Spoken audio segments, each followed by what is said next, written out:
I think everyone walks around with something that you can't see. We all go through it. I don't care who you are. I don't care who you are, man. The best thing that I did was to come out and say, hey, look, I need some help. Estás escuchando Psych and Roll, un podcast donde cada semana traigo pelota, pista y cabeza en forma de invitados para hablar de psicología y baloncesto. Soy Javier Hernández y puedes apoyar este programa dándole like y suscribiéndote en YouTube y iVoox, o bien con tus 5 estrellas si es en Spotify o Apple Podcast donde lo estás escuchando. Y si esto de la psicología aplicada al barro de la pista te llama la atención, te dejo en la descripción un enlace donde puedes descargar gratuitamente mi manual con 10 más 1 maneras de entender tu psicología. Te mando un abrazo y que disfrutes de la charla. Buenas tardes, Mikel Odriozola. Bienvenido a este Psych and Roll episodio 127. ¿Qué tal? ¿Cómo estás? Buenas tardes, Javi. Gracias por la invitación y no, la verdad es que estoy bien. Va todo bien por aquí. Ayer jugamos un partido y bueno, preparando el del domingo que jugamos contra Lleida y vamos trabajando poco a poco. Hablábamos de que ahora se vienen vaivenes intensos en el mes de diciembre, un mes bastante turmalet, pero bueno, estos altos en el camino, yo con que te sirvan para disminuir un poquito la velocidad y tener una buena conversación, yo ya me quedo satisfecho, y si ya el oyente así lo recibe también, pues doblemente buena noticia. Y Mikel, yo siempre he hecho la misma primera pregunta a todos los invitados durante, pues ya en marzo va a hacer 6 años que lancé, bueno, no, 5 años que lancé este proyecto, que era ¿Quién eres fuera del baloncesto? Pero esta temporada he arrancado un proyecto que tengo aquí entre manos, que son una barajita de cartas, con 50 preguntas para tener mejores conversaciones en entornos deportivos. Así que he dicho, hostia, ¿por qué no esta temporada del podcast darle un poquito un toque de azar y a ver por dónde nos lleva la conversación? No sé si eres mucho de juegos de cartas o no. No soy mucho, pero algunos jugamos y sí que tengo algún amigo que sí que juega, pero bueno. Aquí, dale. Lo bueno es que no se puede perder ni ganar, solo obtener respuestas interesantes, en este caso por tu parte. Y me quedo con la 9, Mikel. ¿Qué ves más prioritario mejorar ahora mismo? ¿Cómo lo medirías? ¿Mejorar yo personalmente? O profesionalmente, te lo puedes llevar al contexto escenario que más prefieres.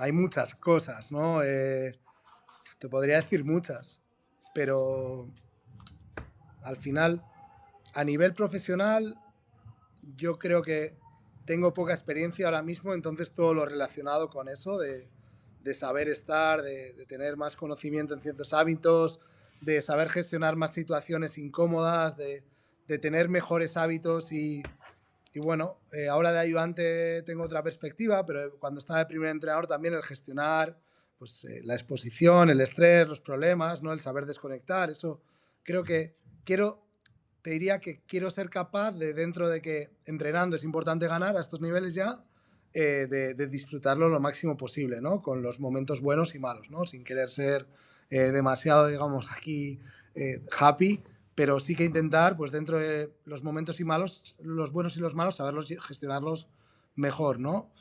¿Y cómo lo mediría? Pues es difícil, ¿no? Porque es mucho a nivel de sensaciones. Entonces, bueno, creo que sería bastante difícil, ¿no? Pero creo que en mi día a día sería capaz de encontrarme mejor si lo hiciese con mayor claridad. Voy a interrumpirte aquí un momento para contarte la nueva novedad de Psych and Roll. Y es que he lanzado una baraja de cartas con Somos Barullo. Y si llevas tiempo aquí sabrás que la primera pregunta del programa siempre ha sido la misma a lo largo de estos años. Y para encarar la última temporada del podcast he decidido darle una vuelta de tuerca, porque considero que ya es hora de otorgarle a tu pelota una mejor conversación. Porque cuando te centras en el rendimiento, al final te acabas olvidando de lo más importante, las palabras. Por eso te he traído un taburete sobre el que te puedes apoyar. Una baraja de cartas, sí. 50 preguntas que mejoren la relación con tu deporte. la sinergia entre los componentes de tu equipo o el rendimiento de los deportistas con los que trabajas. Aquí está mi granito de arena, en forma de interrogantes que ojalá mis entrenadores me hubieran hecho más, o yo haber tenido la valentía como para afrontar estas preguntas. Es un juego, sí, pero si tú quieres, no es un juego. A lo largo de estos ya más de 100 episodios que lleva Psych and Roll a su espalda, sabes que nunca te he pedido nada. Así que adquirir tu baraja puede ser una buena manera de apoyar el programa en esta recta final. Te he dejado un enlace en la descripción de este episodio. Ten cuidado, porque si lo atraviesas empezarás a tener mejores conversaciones. Te dejo ya en paz y que sigas disfrutando del podcast. Me ha gustado por dónde ha empezado esto y me ha conectado en una de las primeras conversaciones que tuve en este podcast, que es con una persona que conoces bien, con Jaume Ponsarnau, Miquel, que titulé el episodio como algo así como tiempo para pensar, ¿no? Porque con él hablé mucho de este equilibrio, de este filo de la navaja en el que los entrenadores os tenéis que estar moviendo constantemente, que es tengo que invertir tiempo para ser mejor entrenador, para intentar apoyar, sea la perspectiva que sea, segundo entrenador, primero o cualquier otra. Pero es verdad que si no ejecuto un tiempo donde pueda descansar, donde pueda ver las cosas con distancia, lo que comúnmente en psicología llamamos como autocuidado, luego ese tiempo que invierto me voy a notar cada vez más desgastado, con menos ideas, con más presión. ¿Cómo, aunque de tu perspectiva el poco tiempo que llevas, como decías, cómo te intentas mover en estas dos aguas? Si notas una diferencia entre ser entrenador principal o ayudante, que imagino que sí, también la diferencia de liga, por supuesto. ¿Cómo estás tejiendo este camino tú personalmente? Pues sí, es algo que me cuesta, ¿no? Porque en mi caso yo había empezado a entrenar por hobby, había entrenado a chavales, tenía otro trabajo y bueno, al final el básquet era mi hobby, jugaba por hobby y estaba trabajando y desconectaba con el baloncesto y con otras cosas, ¿no? Y muchas veces lo que antes te servía para desconectar ahora es tu trabajo. Entonces también tu ocio lo tienes que cambiar, porque es un poco diferente, ¿no? Y a nivel de relaciones también tienes que establecer límites y eso me costó bastante los 3 primeros años que estaba de primer entrenador, bueno, los 3 que estuve de primer entrenador, me costó bastante. Ahora yo antes es muy diferente, ¿no? Porque creo que la mayor responsabilidad corre en el primero, que en este caso es Jaume, ¿no? Y hay muchas cosas y también los primeros días llegaba a casa y empezaba a darle vueltas, digo, Miguel, si vas a ser ayudante tienes que intentar tomártelo como un ayudante, no tener los mismos problemas que de primero. Y bueno, creo que ahora lo llevo bien de ayudante, eso no hay problema. Evidentemente quiero ganar, tengo cosas que aprender y cuando va mal pues nos jode, ¿no? Pero cuando eres primero está mucho peso sobre ti y hay que aprender a desconectar, ¿no? Entonces yo decidí también empezar con un psicólogo deportivo por ese tipo de cosas, ¿no? Porque yo no estaba preparado para gestionar eso como yo quería. A nivel de mi exigencia, no estaba preparado. Yo sentía que no estaba preparado y no tenía muchas herramientas. Evidentemente que tienes que ir aprendiendo y dentro de unos cuantos años, si sigo entrenando, pues tendré que seguir aprendiendo. Pero no sabía gestionar mucho, desde relaciones en casa, relaciones con los amigos, el cómo desconectar y bueno, creo que poco a poco pues lo vas ganando. Por ejemplo, el primer entrenador era casi incapaz de leer libros en muchas fases de la temporada porque no era capaz de mantener la concentración. Me ponía a leer y cuando me ponía a leer en un momento se me iba la cabeza al equipo, ¿no? Y bueno, había que encontrar cosas. A mí me gusta andar, me gusta escuchar música, me gusta leer libros también. De vez en cuando, como San Sebastián, una vez al mes iba al cine yo solo, ¿no? Me compraba unas palomitas, una Coca-Cola y en el cine sabía que durante 2 horas y media el móvil no lo iba a tocar, ¿no? Entonces, bueno, eso sí que he ganado ahora, que estando ayudante, yo el móvil para trabajar solo es una comunicación entre el staff de, oye, Miquel, puedes mirar esto, te he subido esto, lo otro. Antes tenías que estar pendiente de muchas más cosas, desde jugadores, agentes, directores deportivos. Eras el que coordinaba al final, pues el fisio, el ayudante, todo. Entonces, siempre te venían más problemas, ¿no? Ahora mismo, a mí la mayoría de los problemas me vienen bastante gestionados. Miquel, me abre esto un abanico de puntos de conversación.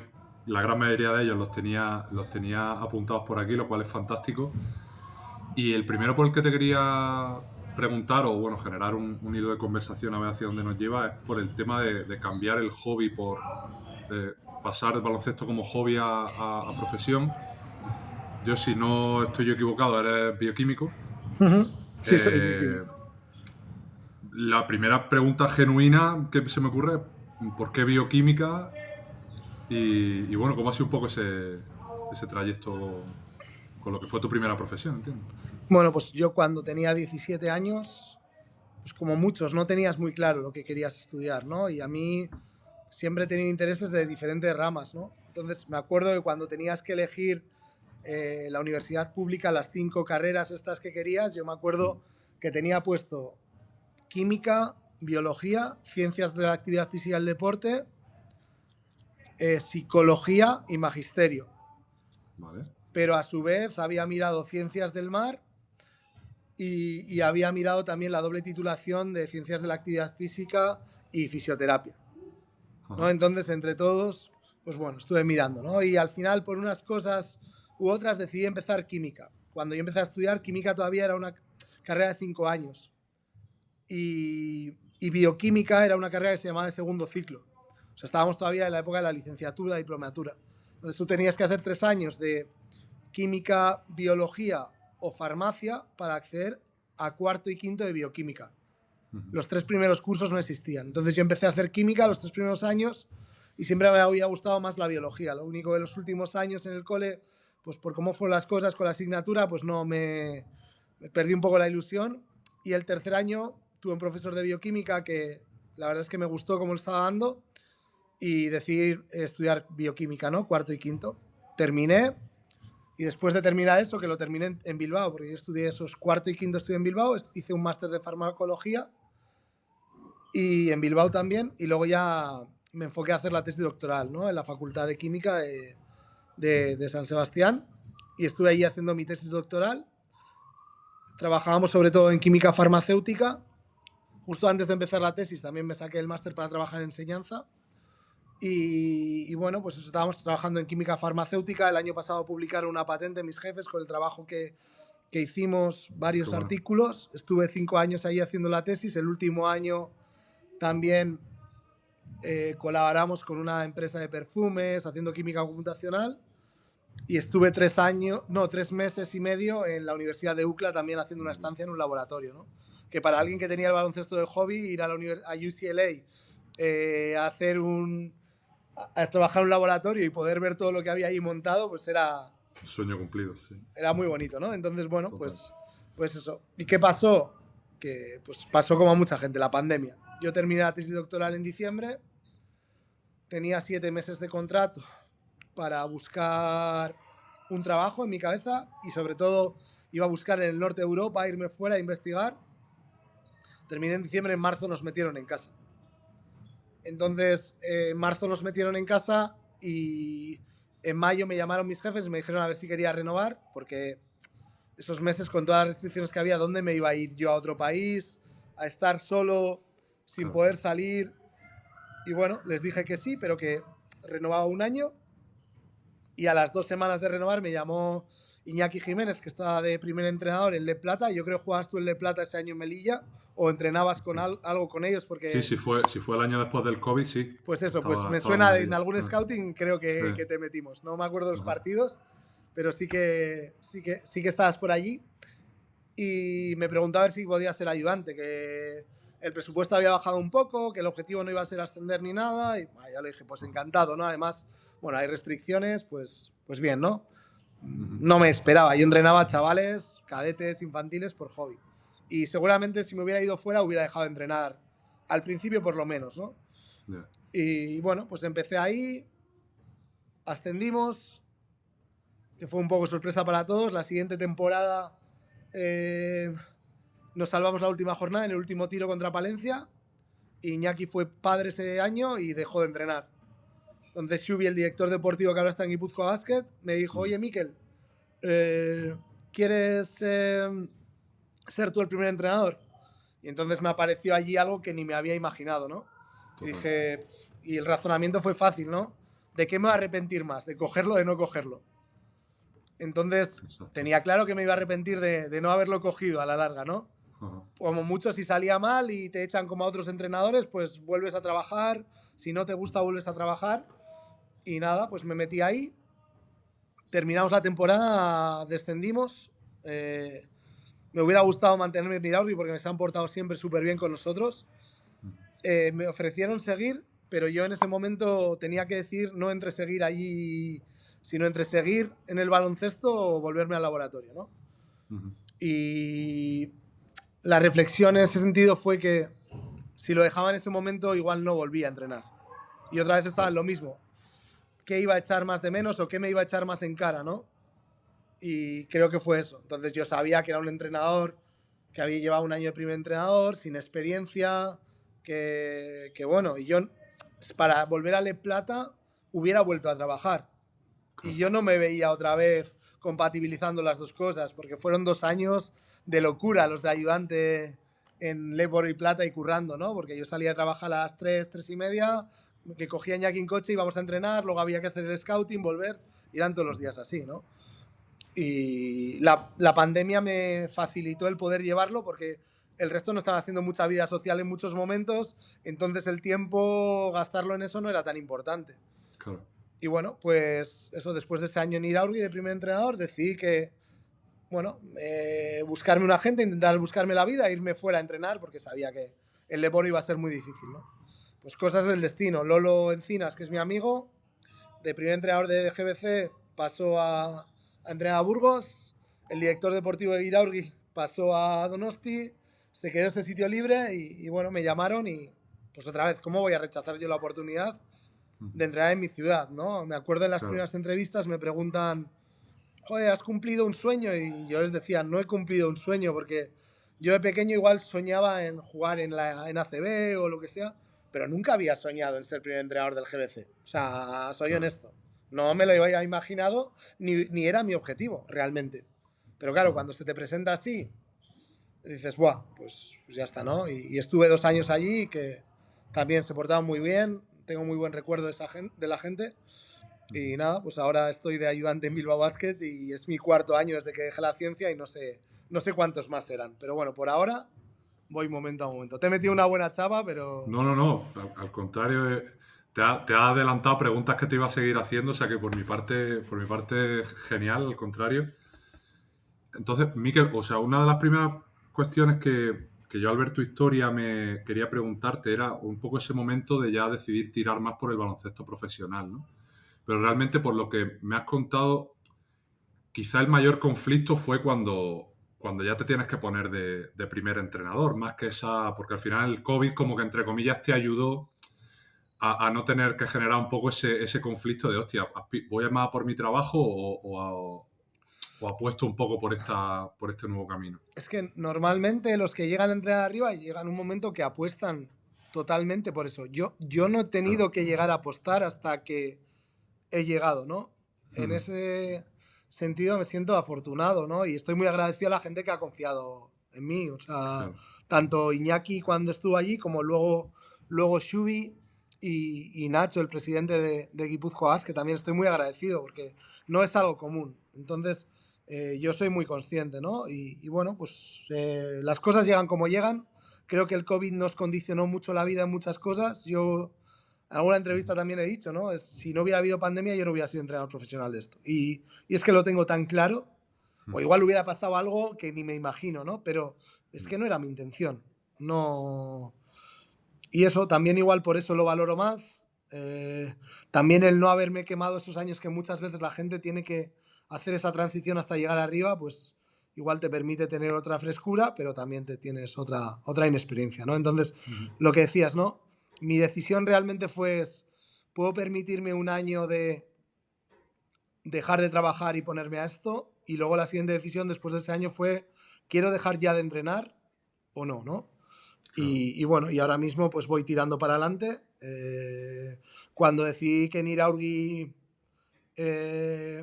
no seguía, pero quería seguir entrenando, no me imaginaba para nada que era para ser entrenador de Guipúzcoa Basket y no me imaginaba para nada que en 3 años iba a estar de ayudante en ACB y con un equipo de Europa, ¿no? Entonces, bueno, pues me han pasado cosas que me han resultado motivantes, que soy consciente que mucha gente le encantaría estar en mi lugar a nivel de entrenadores de baloncesto y entonces, pues bueno, me toca valorarlo y ser responsable y no tener mucha expectativa, la verdad. Total.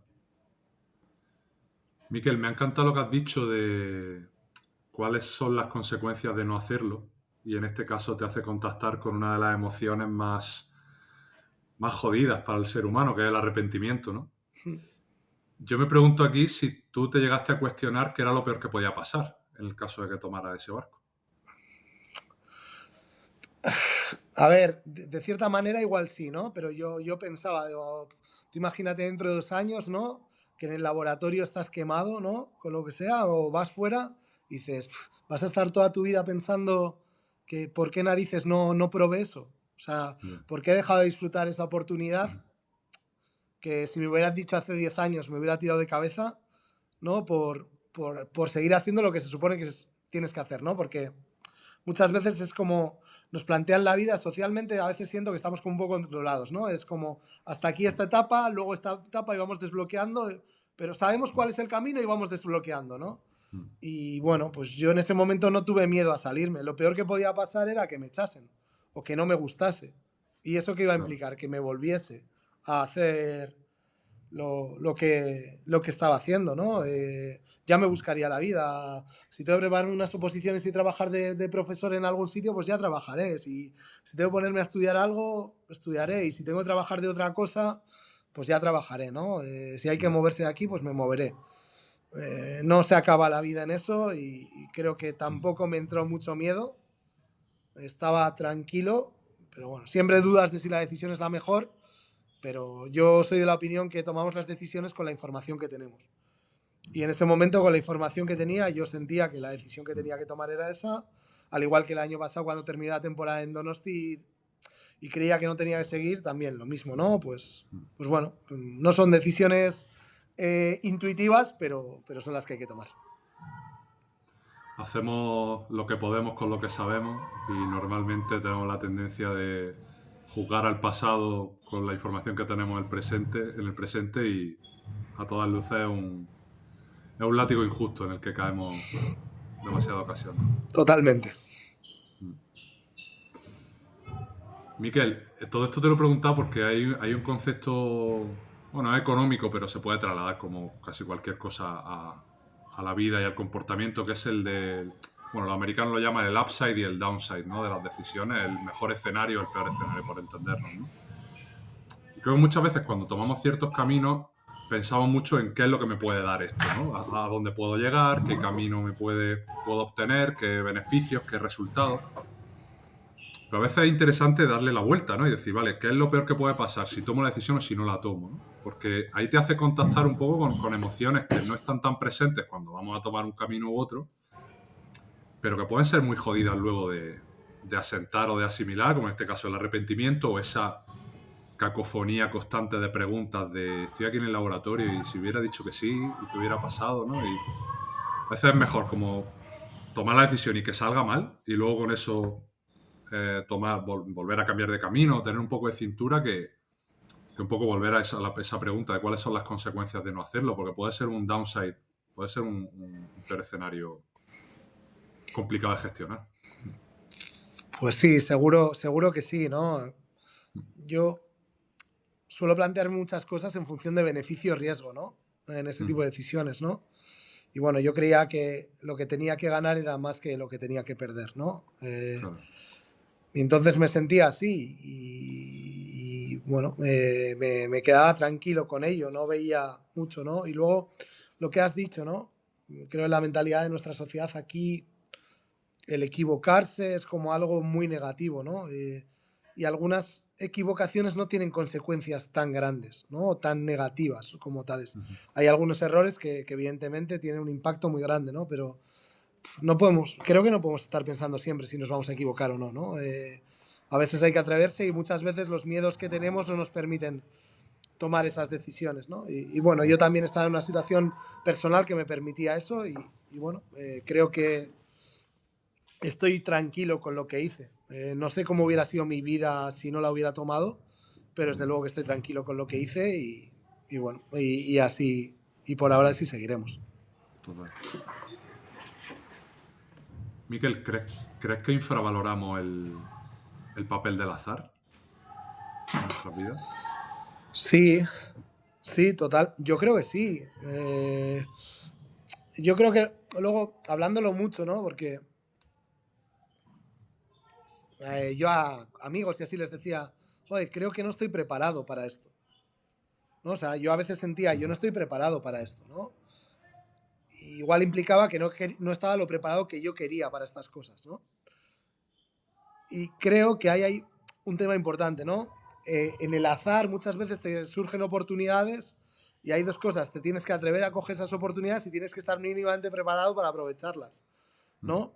Luego entran esos componentes, pero el azar, desde luego que tiene, o sea, yo lo que te digo, si no hubiera habido una pandemia no hubiera pasado eso. Si Lolo Encinas no se hubiera ido a Burgos, no hubiera pasado eso. Si Iñaki Jiménez no hubiera sido padre, no hubiera pasado eso. Si Xubi no hubiera decidido ir a Donosti, no hubiera pasado eso.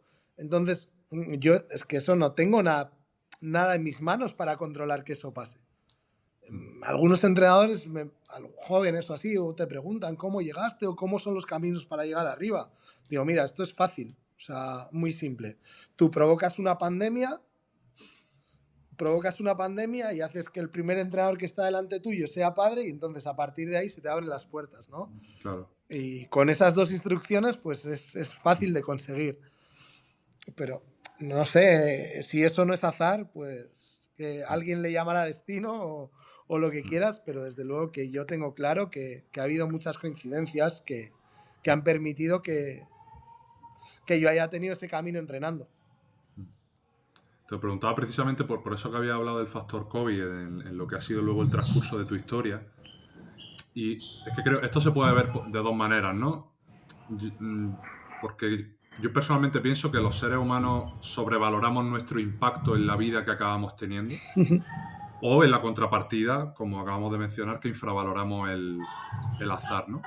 Y creo que el azar, no visto desde un punto de vista injusto, sino desde un punto de vista de mantenernos humildes, de tener en cuenta que todo ha sido, bueno, quien es más creyente estará menos de acuerdo conmigo, pero que todo ha sido en principio una acumulación de sucesos anecdóticos que en un porcentaje muy pequeño han acabado por crear la vida humana y que estamos en el año 2025 compartiendo historias con personas que podrían haber sido cualquier otro tipo de circunstancias en las que se hubieran dado, estaríamos hablando de otra cosa totalmente distinta, ¿no? Entonces, creo que a veces como tener ese pensamiento de qué microscópicos somos y cuántas series de sucesos se han dado para que yo esté en el sitio donde estoy haciendo lo que hago, creo que es una buena manera de despegarse a veces del sufrimiento que tenemos por cuestiones anecdóticas, nimias, y que realmente lo único que hacen es generarnos un sufrimiento que nos paraliza.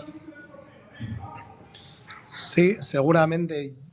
Yo, a raíz de lo que estabas diciendo, ahí hay dos cosas. Una, entrenando que me suele gustar y me acuerdo, un entrenador que tenía yo en Caetes, que es el padre de Miquel Motos, que es Lorenzo Motos, me acuerdo que nos hablaba mucho de las cosas que podíamos controlar y las que no podíamos controlar, ¿no? O sea, nos hizo 2 círculos y, ¿no? Las típicas cosas. Sí. Y me acuerdo perfectamente, ¿no? Y creo que eso entrenando, y para mí como gestionador de entrenadores, un poco centrarte en las cosas que puedes controlar, porque luego hay muchas cosas que no se pueden controlar, ¿no?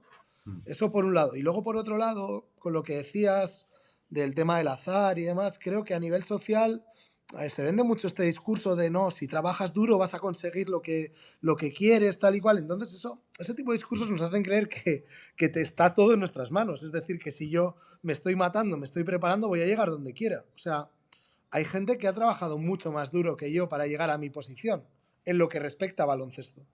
¿Me entiendes? Yo habré hecho otras cosas. Más duro, ha trabajado más horas o lo que sea, ¿no? Algún colega que lo escuche, mira, ya, pero tú no sé qué, lo que quieras. Pero yo no he planteado lo típico, ¿no? Si quieres llegar ahí, tienes que planteártelo como objetivo, desarrollar un plan, ir paso a paso, trabajar. Eso, hoy en día entras en redes sociales y es lo típico, el que te encuentras, ¿no? Yo no me he planteado eso. Entonces, ¿qué voy a vender? No tiene sentido, ¿no? Pero, bueno, he intentado estar preparado para lo que podíamos hacer, ¿no? Entonces, tampoco me gusta esto de, joder, todo lo que me pasa es por azar o lo que sea, ¿no? Por eso te decía lo que nos decía Lorenzo, que era controlar lo que está en nuestras manos. pero luego aceptar que otras muchas cosas no las podemos controlar. Y ahí saber que donde llegamos en parte es por nosotros, pero otra mucha parte no, ¿no? Y yo al azar le añadiría también el dónde nacemos, sí, porque yo no elijo dónde nazco. El código postal es... Yo no elijo dónde nazco. Entonces, la vida que han llevado nuestros padres, lo que le han pasado a eso, y socialmente donde nacemos, cómo está ese país en ese momento. Sí. Y en función de eso, pues es muy, muy diferente, ¿no? Pues en País Vasco mismo, en Donosti, no es lo mismo nacer cuando estaba la guerra civil, que cuando estaba la dictadura de Franco, que después cuando estaba ETA, que nacer ahora. O sea, no tiene nada que ver, ¿no? Entonces, bueno, pues... y eso no lo he elegido yo. O sea, y eso te puede cambiar la vida enteramente. Que me recuerda... Creo que ahora estamos intentando castigar todo este tipo de discursos, ¿no? De que el si quieres puedes, el no pain, no gain y todas estas cosas. Y a veces lo que veo es que nos estamos yendo al otro polo de la ecuación, de que el esfuerzo no sirve de nada, ¿no? Y bueno, como dijo Ricky Rubio muy acertadamente, la vida son tonos de grises. Sí. Y creo que el irnos a un polo al otro no sirve de demasiado, ¿no? Porque al final la suerte tiene... Hay un vídeo de un compañero mío psicólogo, además de mi tierra, de Granada, de Ramón Noguera, que si quiere la gente que lo busque en YouTube, es un vídeo de más de 5 minutos que se llama el papel de tu no suerte. Sí. Y habla de los componentes conductuales que tiene la suerte, que al final es un poco lo que estamos hablando. La suerte tiene un componente de preparación y tiene un componente de coger oportunidades, es decir, de riesgo, de ver el riesgo como algo placentero y no como algo aversivo o a lo que el tenerle rechazo, ¿no? Y obviamente hay un papel ahí de exposición, que es lo podemos reducir a la frase esta que no sé si has escuchado alguna vez, Miquel, de hacer cosas para que pasen cosas, ¿no? Que va un poco por ahí, que luego no pueden pasar, pero nadie te podrá castigar o criticar, o tú nunca dejarás de dormir tranquilo por decir, bueno, al menos por mi parte no quedó. Sí, totalmente. Eso sí que es algo que pienso muchas veces, ¿no? De lo que está en tus manos y intentarlo. Y estoy muy de acuerdo en lo que dices, ¿no? Al final, y eso, cuando entrenamos chavales jóvenes, este verano que estaba entrenando en Eslovaquia, chavales sub-16, sí que les decía a varios, y al final, oye, tú tienes este objetivo, vale, muy bien. Lo que está claro es que si no trabajas o no haces esto, no vas a llegar a ese objetivo. Lo otro, si trabajas muy duro, igual tampoco. Pero por lo menos has intentado hacerlo, ¿no? O sea, entonces yo creo que está en ese equilibrio. Pero desde luego que yo ahora mismo tengo que trabajar para mejorar, para hacerlo mejor, intentar hacer lo que está en mis manos para eso. Y luego, pues ya se verá, ¿no? Si me quedo parado, desde luego que no va a haber nada, pero tampoco puedo pensar que si hago lo que creo que tengo que hacer, voy a llegar donde me gustaría. Que bueno, al final es tener paciencia y tomar decisiones. Yo me acuerdo, por ejemplo, antes que te he dicho la decisión de las carreras, cuando yo estaba eligiendo, una era psicología, ¿no? Mis padres han estudiado psicología los dos. Y a mí me gustaba y me sigue gustando. Y siempre he dicho, ahora es difícil, ¿no? Que me hubiera gustado estudiar algo relacionado con psicología deportiva, aunque sea un máster o algo, ¿no? Ya a nivel cultural, ¿no? Y de crecimiento.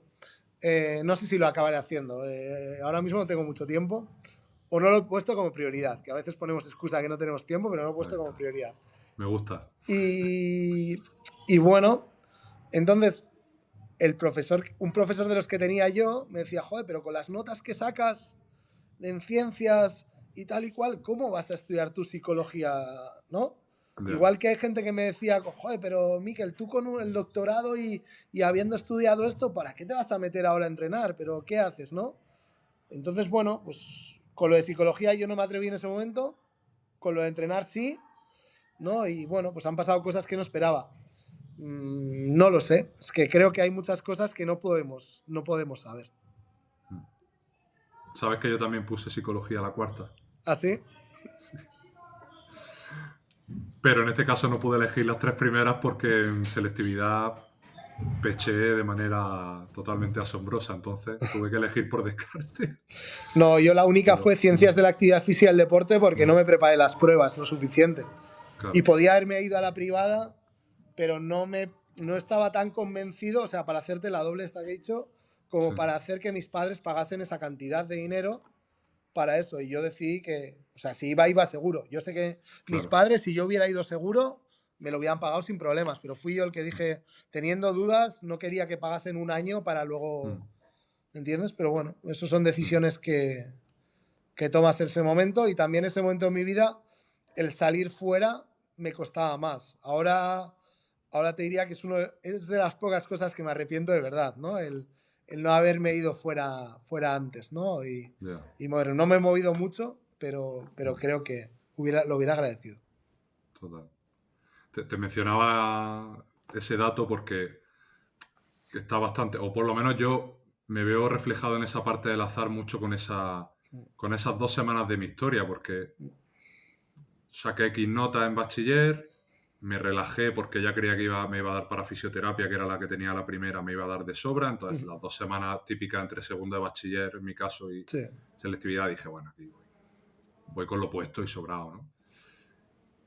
Y si ese Javi hubiera sido más maduro, más consciente de lo que se le venía y hubiera estudiado más, pues seguramente tú y yo no estaríamos hablando hoy, Mica. Pues Entonces, seguro. a mí me hace mantenerme ya, pues un poco con esa humildad, ese componente microscópico que tenemos en la toma de decisiones, pero también un poco decir, bueno, para ciertas cosas de perdido al río, ¿no? Estamos aquí, lo estamos disfrutando y el año que viene pues ya se verá, ¿no? Sí, Por sí, y dónde no seguimos. sabes lo que hubiera pasado, y al Claro. final, pues que no tiene, Mm, no sé. mm. Yo creo que no tiene más vuelta. Sí, hay veces que es interesante revisar ese tipo de direcciones que tomamos para ver cómo podrían haber pasado cosas totalmente distintas. Y con esto de los planes, Miquel, estoy totalmente de acuerdo en que es verdad que ya cada vez está cambiando más, pero en sociedades de hace 15, 20 años, ahora todavía quedan ciertos resquicios, era a los 18 estudias, a los 22 te gradúas, a los 24 empiezas una relación, trabajas, a los 28 te casas, tienes hijos y todo lo que se salga de ahí va a ser visto con ojos juiciosos cuanto menos, ¿no? Y muchas veces, ¿verdad? Ahora me ha conectado con lo que decías de las notas, ¿no? De cómo teniendo estas notas vas a estudiar esto, ¿no? Como que hay ciertas conexiones ya un poco elitistas, ¿no? Entre notas, profesiones, verlo con mejores ojos o peores. Y son reglas a las que cuesta exponerse, pero que creo que son interesantes si queremos realmente forjar nuestros propios caminos, o por lo menos tomar nuestros propios errores, ¿no? Que creo que también es algo chulo. Es que hay parte ahí para mí, respecto a las notas y todo esto, ¿no? Yo tengo una capacidad memorística bastante grande, ¿no? Ahora pues, vas perdiendo hábito y la tengo. Entonces, el sistema de evaluación que había, que yo ahora no sé exactamente cuál es, que había cuando yo estaba en esas épocas, facilitaba que gente de mi perfil sacase mejores notas. Eso no quiere decir que yo sea más listo que otros, ni que sea mejor que otros, porque al final cada uno tenemos capacidades diferentes. Y para trabajos diferentes necesitas capacidades diferentes, y en grupos de trabajo, para el mismo trabajo, necesitas diferentes perfiles. Entonces, nos evalúan, que hay que montar un sistema de evaluación, ¿no? Pero nos evalúan a todos por el mismo patrón, y en función de eso se nos encansilla en si eres listo, no eres listo, ¿no? Y entonces, pues bueno, no sé, no soy muy partidario de eso. Ya te digo, a mí me ha beneficiado eso, pero creo que esto va mucho más allá, y creo que perdemos mucha gente por el camino que es muy capaz para hacer ciertas cosas, porque no somos capaces de encontrar esos huecos, ¿no? Y no sé, hay gente que igual saca muy buenas notas en esto, pero en otras cosas no tiene mucha capacidad. Y yo me he encontrado en ciencia pues gente que intelectualmente es un nivel absoluto, pero socialmente difícil, ¿no? Y en baloncesto hay gente que en mi laboratorio no podría trabajar porque no entendería mil cosas, pero a nivel de gestión de personas es increíble, ¿no? Claro. Entonces, en función de qué valoramos a la gente, ¿no? No sé, es un poco... Yo no me gusta mucho. Mi madre era orientadora después de eso, y estas cosas las he hablado en casa y no me ilusiona mucho, y ya te digo, desde un punto de vista que creo que he sido favorecido por eso. Sí, verdad que son cambios estructurales complicados. Y aquí, Miquel, te quería abrir una cuestión que nunca había tocado en el podcast y creo que tú eres una persona muy interesante para abrir no sé si es un melón, ya la gente lo dirá, ¿no? Se habla mucho del plan B de los jugadores por lo corto o lo breve de su profesión, pero una cosa que he estado pensando esta mañana preparándome el episodio es que se habla, desde mi punto de vista, poco también del plan B de los entrenadores, porque aunque pueda ser un trabajo, entre comillas, para toda la vida, luego, por esto que hablábamos del azar, del juez injusto de los resultados, de estar totalmente preparado pero que haya temporadas donde lleguen malas ofertas o ni siquiera lleguen, de un poco el oxígeno que da el tener un plan B para poder actuar, bueno, con más coherencia hacia lo que buscamos. No sé si esto tú lo hablas con compañeros, cuál es la...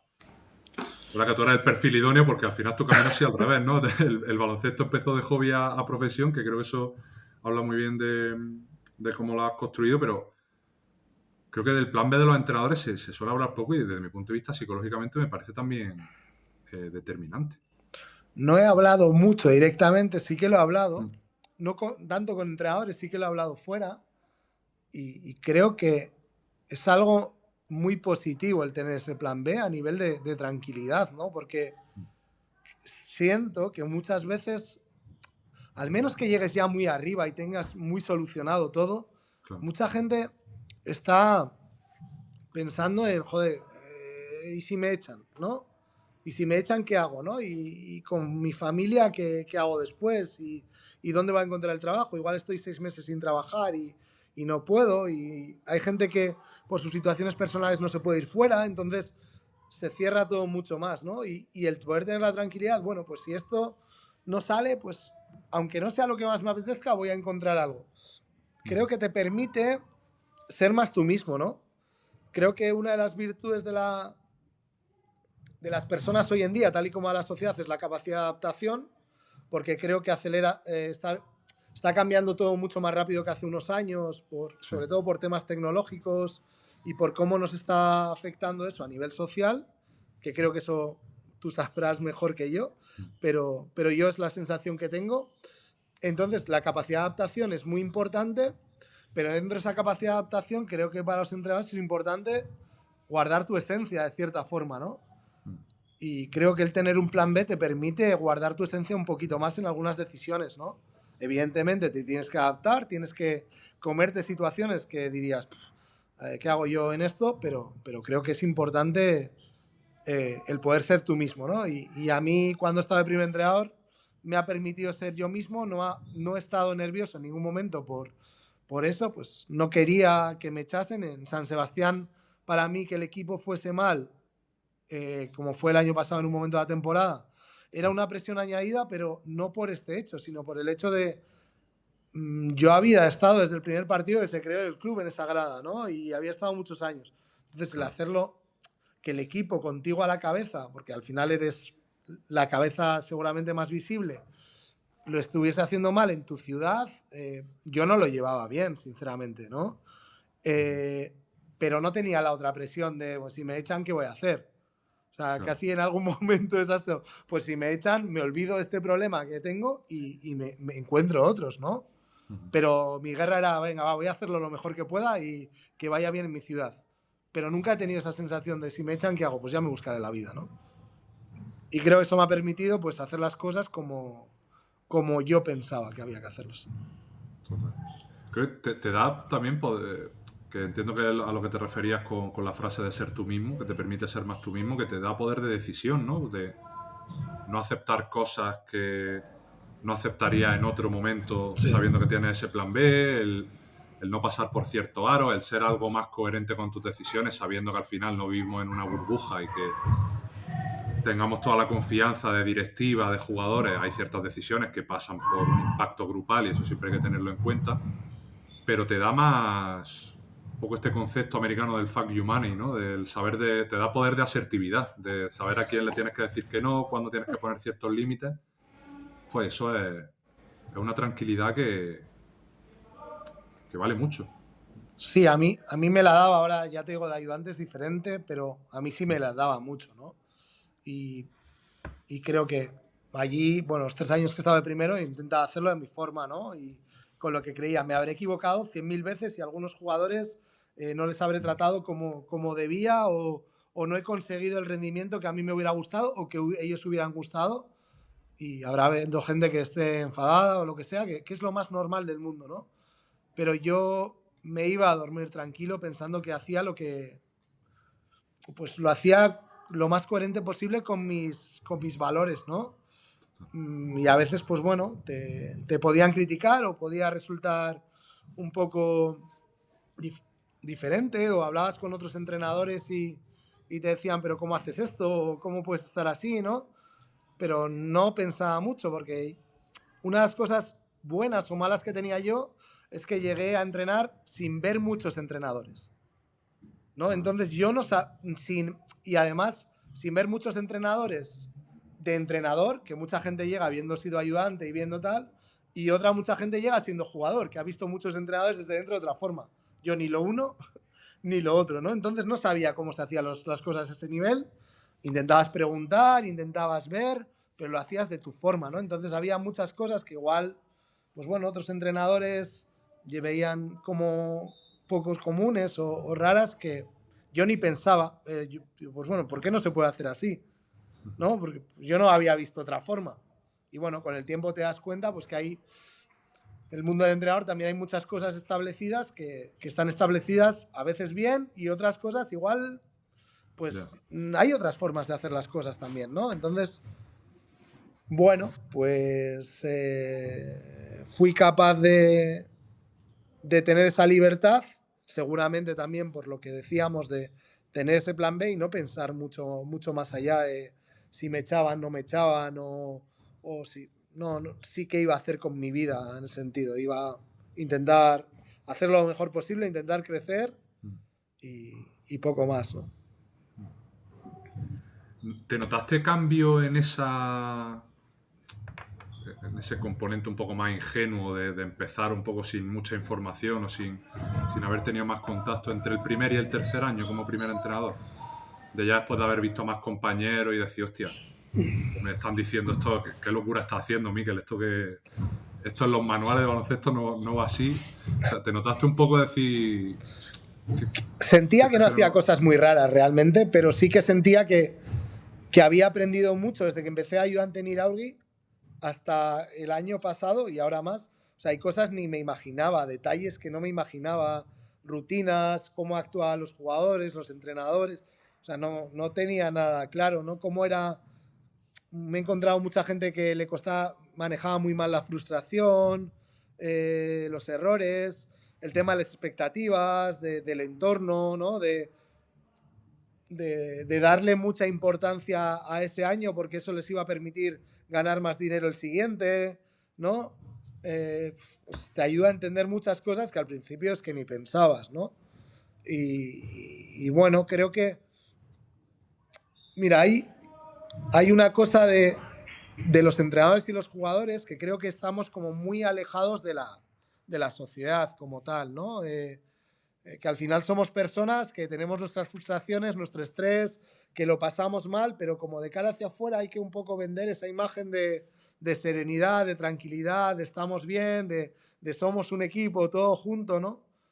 Pues sí que me he dado cuenta que desde fuera hay muchas cosas que se critican, se valoran, se dicen, que no tenemos ningún conocimiento de lo que está pasando realmente dentro.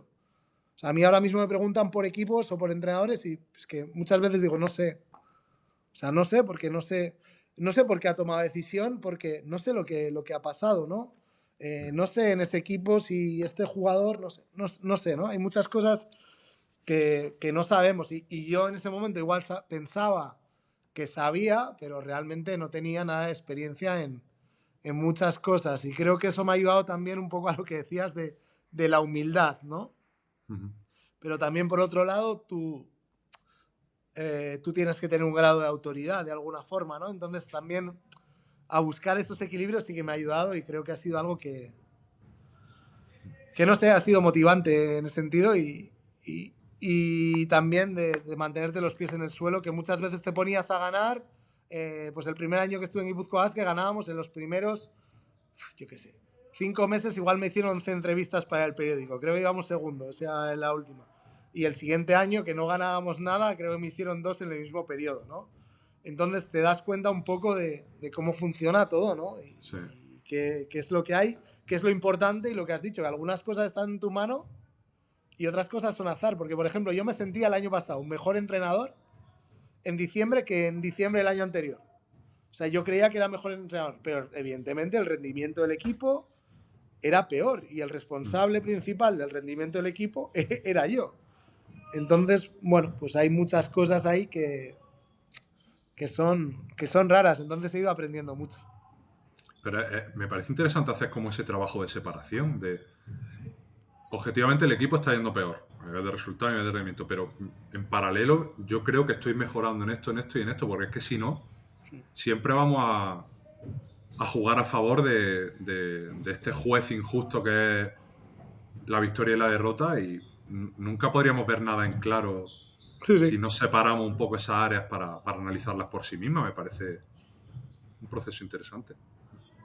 Sí, yo lo sentía así, no hay mucho más y incluso estaba metiendo hasta más horas porque yo muchas veces cuando no me salen las cosas como quiero es lo que me meto en bucle y eso es una de las cosas que también que tenía que trabajar, ¿no?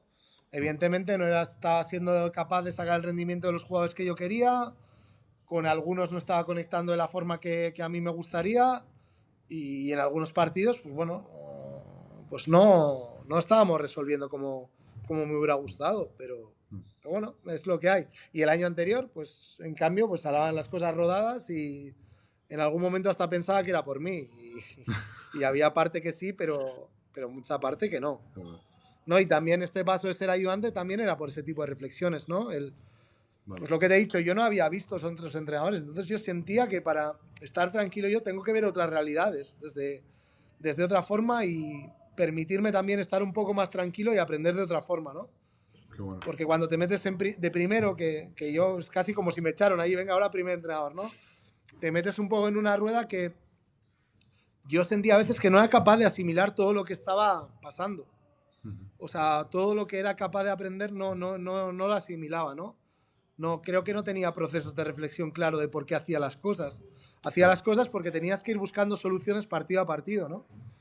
Y bueno, creo que necesitaba un poco esa pausa para que se me sirviese todo eso y poder aportar a los niveles que me gustaría aportar.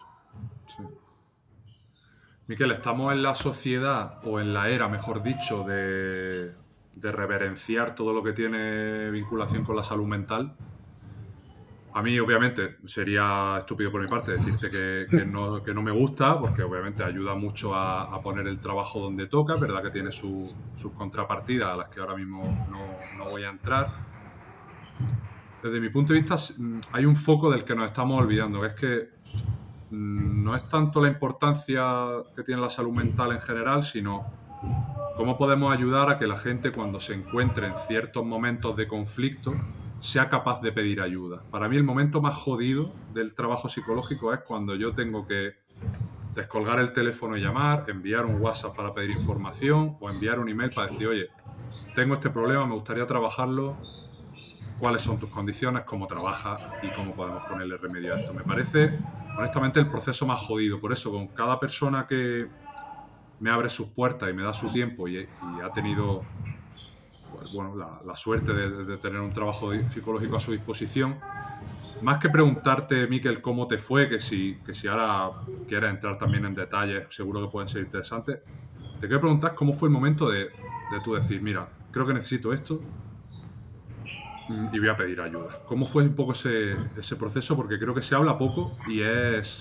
puede ser bastante revelador para otras personas que nos estén escuchando, sobre todo desde el punto de vista de entrenador, que encima ya tienes como esa espada de Damocles constante. Yo sinceramente no sentía que lo necesitaba. O sea, quiero decir, ¿vale? No sentía la palabra necesidad, sino yo desde que empecé a entrenar creía que me iba a venir bien, ¿no? Porque yo era muy consciente que había ciertas situaciones que no estaba gestionando bien.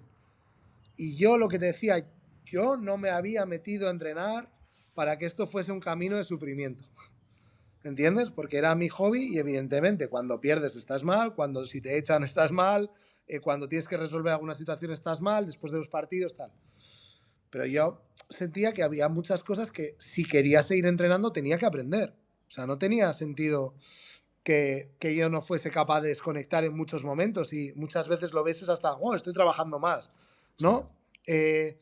A la hora de comunicar con algunos jugadores, yo lo hacía por intuición, ¿no? Y lo sigo haciendo muchas veces por intuición, pero a mí me gusta intentar conocer a los jugadores e intentar tener un poco eso. Y bueno, pues tener herramientas para comunicar mejor, para escuchar mejor, para entender mejor.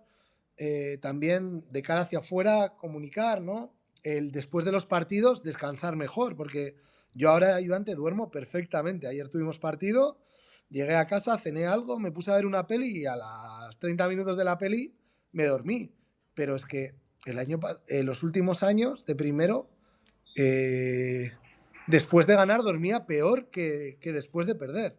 Igual me dormía más o menos bien y a las 3 de la mañana me despertaba y estaba teletecho puesto allí y estaban echando el partido del Guipúzcoa Basket otra vez, ¿no?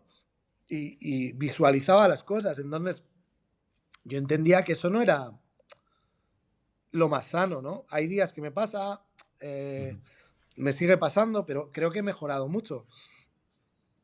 También había otras situaciones que yo llegaba con mis padres y quería desconectar, pero me seguían hablando de baloncesto. Y yo llevaba mal eso muchas veces, porque yo quería seguir con padres, amigos, familia, ¿no? Quería dejar de hablar del Guipúzcoa Basket porque lo seguían y yo quería hablar pues de qué tal estamos, qué tal somos como personas, qué tal te ha ido el día y tal y cual, pero tenía que entender que esa era mi realidad. También a veces salir a la calle en Donosti, depende quién me preguntase y cómo, pues tampoco a veces lo lleva como a mí me gustaría. Digo, ¿por qué me está sentando mal esto? O sea, ¿no? O sea, ¿tiene sentido que me siente mal? Si el otro tiene derecho a preguntarme y qué tal, ¿no? Pero claro, cuando te preguntan la misma semana 20 personas diferentes lo mismo, pues yo no lo gestionaba bien, ¿no? Entonces, bueno, había muchas situaciones que yo necesitaba aprender, ¿no? Había situaciones que te generaban con un poquito de estrés, un poquito de ansiedad. Ya te digo, necesitar, yo no estaba hundido ni tan mal como necesitar a nivel de salud como tal, pero a nivel de desarrollo, a nivel de crecimiento personal, sí, y seguramente hasta a nivel de prevención, Javi, porque yo no estaba en un grado mal, pero si yo estaba no sé cuántos años sin eso, y además en San Sebastián yo no tenía mucha exposición, estaba en un entorno más o menos cómodo, donde la gente me respetaba, y es una ciudad súper tranquila para eso. Ya te digo que estoy muy agradecido a la gente de allí. Pero yo pensaba, pero si me voy fuera y me encuentro en otro entorno, ¿no? Si aquí hay cosas que ya me cuestan, si voy a otro sitio, entonces me tengo que preparar para que lo pueda venir, ¿no? Me tengo que preparar para cuando venga una racha mala, porque esto lo decidí después de una temporada que nos salieron la mayoría de las cosas bien. No lo decidí cuando estaba mal, sino lo decidí cuando estaba bien, pero bueno, pues bueno, lo decidí un poco por esas cosas y no tengo mucho problema de hablarlo. Es que lo que más interesante me parece de esto es que lo decidieras después. O sea, fue en esa postemporada después de Yo, la empe 23-24. yo empecé en septiembre, después de habernos metido, de haber estado mucha parte de la temporada segundos, terceros, habernos metido en playoff y quedarnos a un tiro de meternos en la Final Four. Teniendo contrato para 2 años más renovado y estando en mi ciudad. Y seguramente la decisión la tomé en marzo, abril, que es justo cuando me plantearon la renovación y todavía la temporada iba mejor. Claro. Lo que pasa es que lo que pensé es que no merecía la pena empezar con la temporada a medias. Claro. Pero fue así. Pues me parece muy honesto por tu parte, Miquel, y a nivel de timing, ideal. Sobre todo me quiero quedar con una palabra de las que has dicho, que es la de prevención, porque yo esto ya te cuento un poco mi perspectiva, obviamente, profesional. la gente con la que más satisfecho he acabado por el trabajo que hemos podido realizar ha sido aquella que no ha venido en un estado de tengo este problema y me encuentro en la mierda.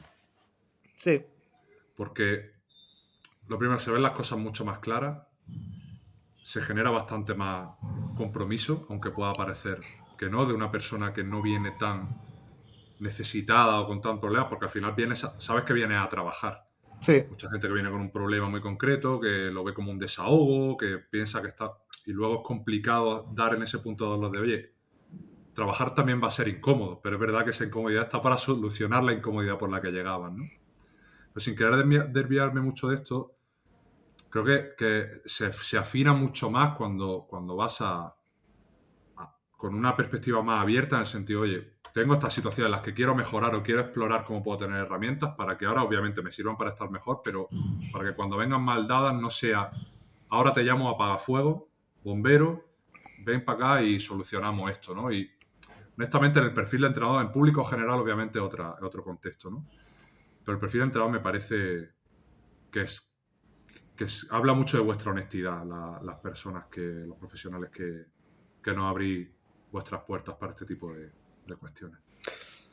es que, bueno, yo el año pasado hacía una vez a la semana, más o menos. Ahora estoy haciendo como una vez al mes, una cada 3 semanas, porque Sí, el llama rol mantenimiento. es diferente, ¿no? Mm. Pero sí que quería mantenerlo de alguna forma. Pero era lo que te decía antes, ¿no? Yo sí que tengo esa sensación de, joder, estamos muy alejados de la sociedad y nuestros problemas están muy alejados de la sociedad. O sea, nos creemos que son personas perfectas que, ¿no? Que están todo el rato tranquilos, que tienen una gestión tal.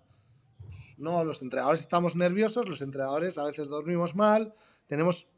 Yo no tengo familia, pero la gente tiene familia, tiene que... Entonces es como otro trabajo más, o sea, no somos seres, digamos, fantásticos, ¿no? Somos pues gente normal y corriente como el resto, con nuestras cosas. Es verdad que muchas veces pues yo noto que hay gente que tiene que poner una coraza para protegerse, ¿no? De ciertas formas, pero bueno, yo Una creo pena.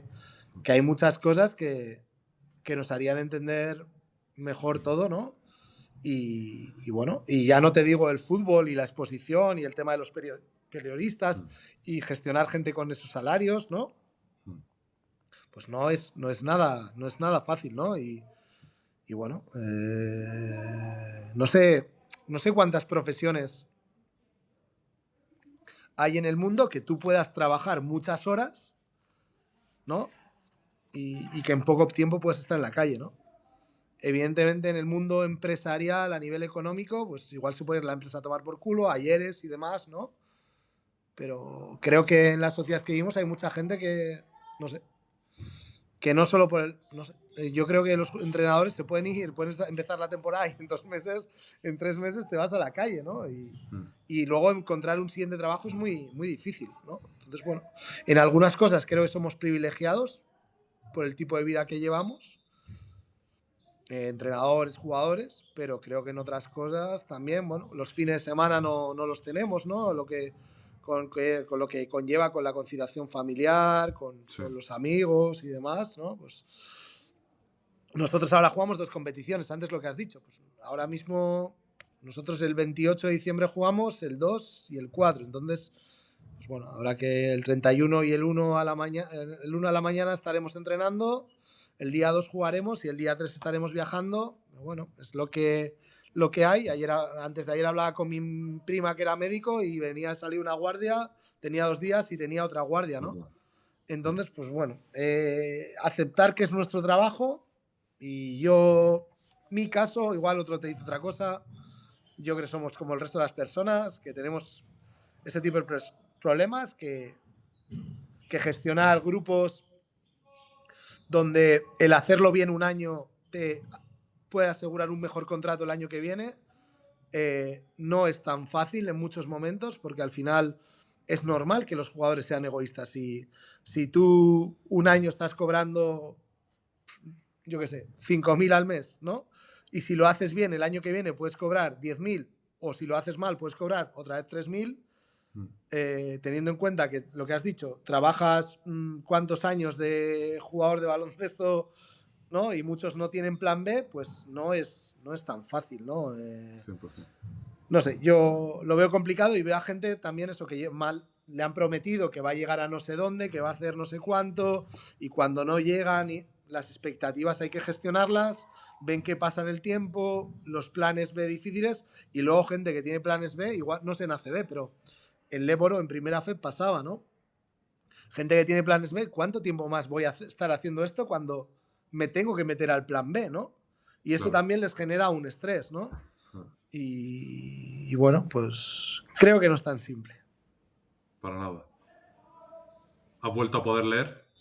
Sí, ahora es la época que más he leído desde hace tiempo y había momentos que sí que podía leer, ¿no? De primer entrenador también, pero otros días no, depende cómo fuese, ¿no? También con el tema de las redes sociales, a veces me desinstalaba Instagram y Twitter del móvil y como mucho lo miraba en el ordenador, otras épocas los tenía, ¿no? En función de eso, sobre todo porque no quería perder mucho tiempo con eso, ¿no? Y también preparándome, lo que te he dicho, San Sebastián no tiene mucha exposición, pero si te toca en otro sitio, yo no quiero estar acostumbrado a leer lo que dicen, ¿no? Porque cuando va todo bien, fantástico. Y nos encanta leerlo. Y cuando va todo mal, son todos unos cabrones porque opinan contra mí, ¿no? Bueno, pues es lo que hay, ya está. Sí, lo has mencionado tú, que me ha recordado unas declaraciones de Marc Gasol, no sé dónde fue, si en el sentido de la birra o en lo que tú digas, algún podcast de renombre españoles. Decían, cuando ganas y juegas bien, te escriben hasta el más random de Twitter que te puedas encontrar, y cuando pierdes no tienes un WhatsApp de absolutamente nadie. Cuando juegas peor, pues menos aún. Pero bueno, las reglas del juego. Totalmente. Poco que quejarse ahí. Ahí está, hay que abrazarla en la medida que cada uno pueda. Igual que he abrazado yo esta conversación contigo, Mikel, se nos quedan, obviamente, como en toda buena conversación, cientos de temas por abrir, pero es verdad que contigo quería tocar un poco cosas más personales que con casi ningún entrenador lo había hecho de manera tan directa, y desde mi punto de vista ha sido un placer escucharte, y espero que la gente que haya llegado hasta aquí así lo haya percibido también. Simplemente agradecerte de nuevo tu tiempo, que la temporada vaya transcurriendo con toda la normalidad que dentro de la montaña rusa del baloncesto sea posible, que la disfrutes también, que para eso estás donde estás, y te dejo el micrófono abierto para que despidas y concluyas este episodio 127 de Second Row. Bueno, sobre la temporada, mira, una de las cosas que he tenido suerte estos años, que los grupos de trabajo que me he encontrado han sido de muy buena gente. O sea, tanto en Iraurgi como en Donosti y aquí, y eso te facilita mucho los malos momentos, que todos los equipos los tenemos. Entonces no tengo mucha duda que a nivel de eso lo haremos. Luego los resultados pues serán los que sean, y espero que vaya bien por la gente aquí, sobre todo por Jaume, que es muy buena gente, y como he estado de primer entrenador, sé lo que implica que el primer entrenador tenga buenos resultados, ¿no? Y luego eso, darte las gracias a ti por la invitación, y espero que te sea de ayuda en tu proyecto. Yo creo que estos proyectos son interesantes para visibilizar cosas que bueno, hace pocos años no se visibilizaba, y para normalizar muchas situaciones que se dan en nuestras vidas, ya sea personales o profesionales, en este caso en el deporte. Y eso, darte las gracias y que te vaya muy bien. Espero que la gente llegue hasta este momento y no se haya aburrido mucho antes. Never be ashamed of wanting to be a better you, period.